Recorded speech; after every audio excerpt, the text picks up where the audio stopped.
Magandang umaga guys, magandang umaga. Kamusta na ulit kayo?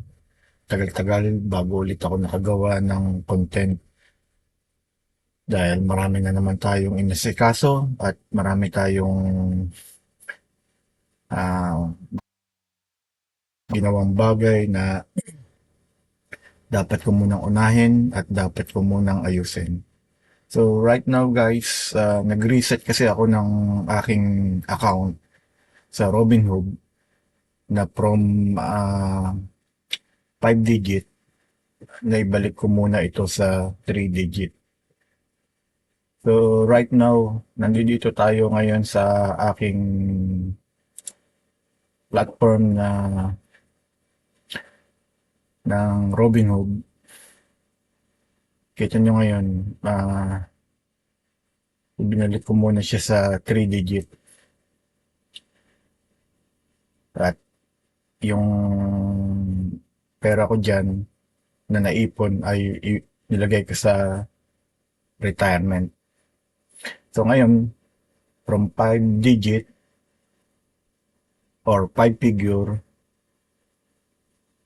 binalik ko sa 3 figure. Now it's already 4 figure and it's keep going up. Thank you Lord God. Thank you. So right now, ah pakita ko sa inyo yung binili ko kahapon before na mag-close ang market ay ang Robinhood. Ticker letter HOOD. Binili ko siya kahapon. Date bought ko is August 20 and pinili ko siya na ma-expired ng 8 days. Binili ko siya sa average cost na $3.45. Ngayon, nasa $11.80 na siya. At meron na tayong kagad na profit na 825 at this time. So, bakit ko binili yan? So, punta tayo sa isa nating monitor.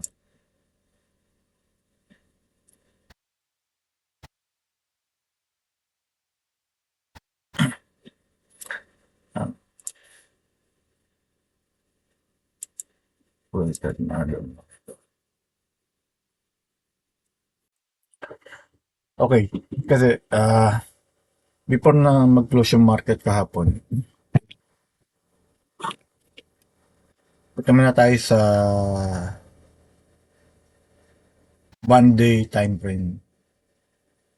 Kahapon nung binili ko siya, nagkaroon dito ng downside na maraming nag-sell kahapon. Pero dahil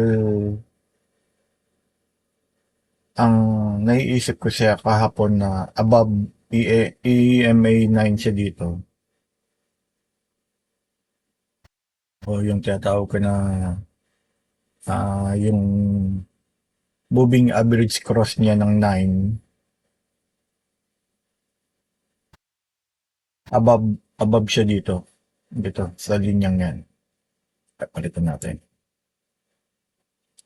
Yan. So, di ba sabi natin, pag marami nagbenta, mauubusan ng supply, di ba? Parang ganon. Supply and demand.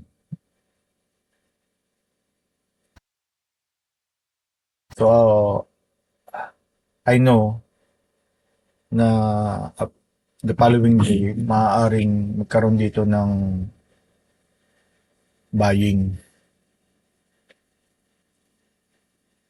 Tapos kung titignan din naman natin sa 1 hour time frame, before na ang market ay before ang market ay mag-open, nagkaroon ng malaking gap.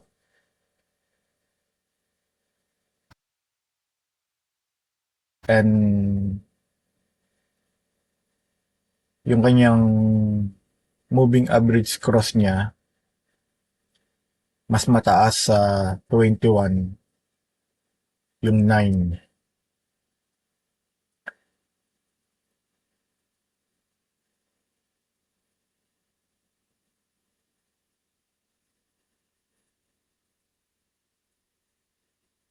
Tapos, ano sa isip ko dito kahapon is yung Fibonacci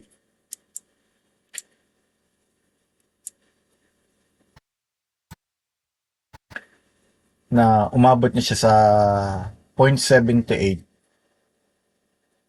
dito sa line na to.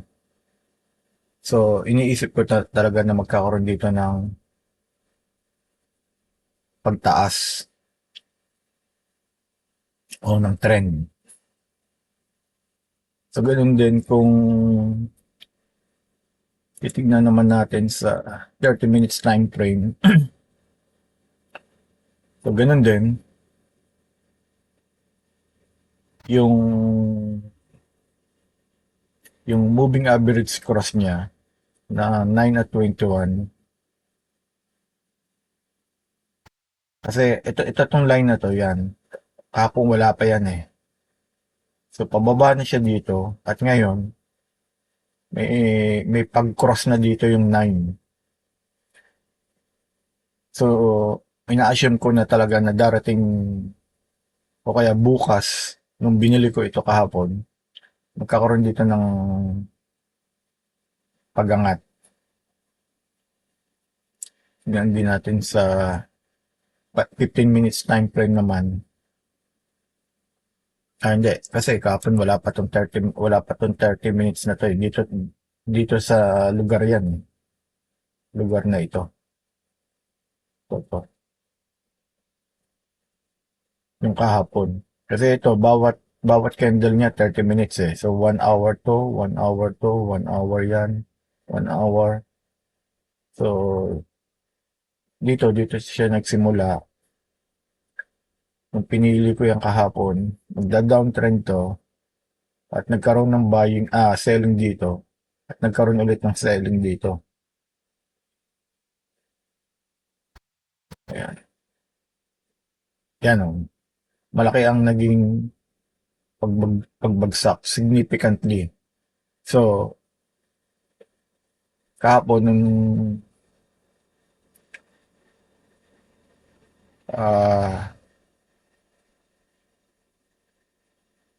tinitingnan ko tong lugar na ito, nagkaroon na ng mahinang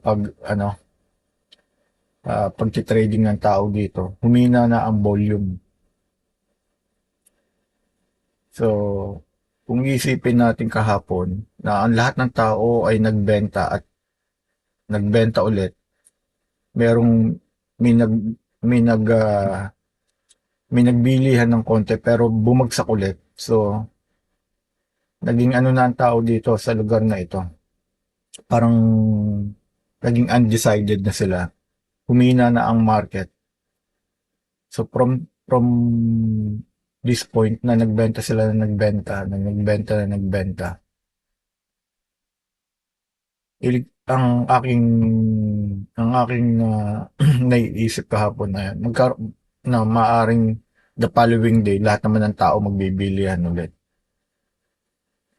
So, yun, ganun ako mag-analyze ng aking market o ang aking position sa stock market.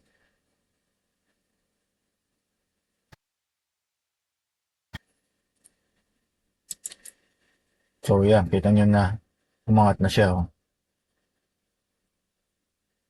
Ngayon, hindi natin masabi kung ang tao ay magbibilihan bukas. Oh, I mean sa next week. By the way, Friday nga po pala ngayon. So, happy weekend sa inyong lahat bukas. So, yun. Ilang ang pwede kong may share ho sa inyo.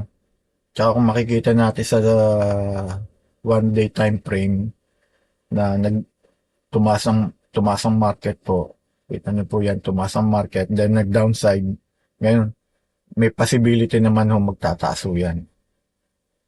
But disclaimer lamang po, hindi po ako financial guru and I'm not expert in trading. nagkakamali din po ako at natatalo din po ako ng malaki. So, kung hindi nyo po kayang i-handle po yung emotion nyo po, huwag po kayong, huwag kayong bibili ng maraming share.